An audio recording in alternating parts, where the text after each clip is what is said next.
যে হবে আমি কিচ্ছু বুঝতে পারছি না, আমার খুব টেনশন হচ্ছে। এই, তোমার এত টেনশন করতে হবে না, তুমি এখানে বসো তো চুপচাপ। তুমি তো সারাদিন বাসায় ছিলে না, সারাদিন বাসায় যে কি কি হয়েছে সাব্বির ভাইয়ের সাথে। মামি অনেক চিৎকার চেঁচামেচি করেছে, আর নিজে সেও অনেক কান্নাকাটি করছে। শোনো, তোমাকে একটা কথা বলি, কান্নাকাটি করা ভালো।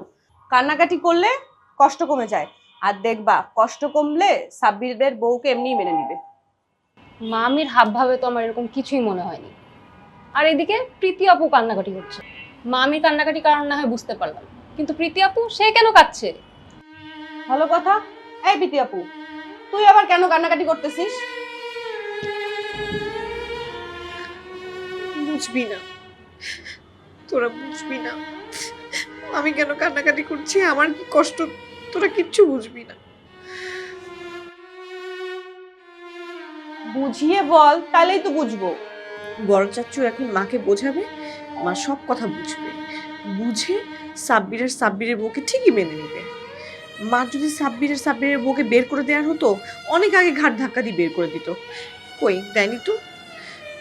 যত কিছু হোক, সাব্বির তো ছেলে, ওকে তো মেনে নিবেই।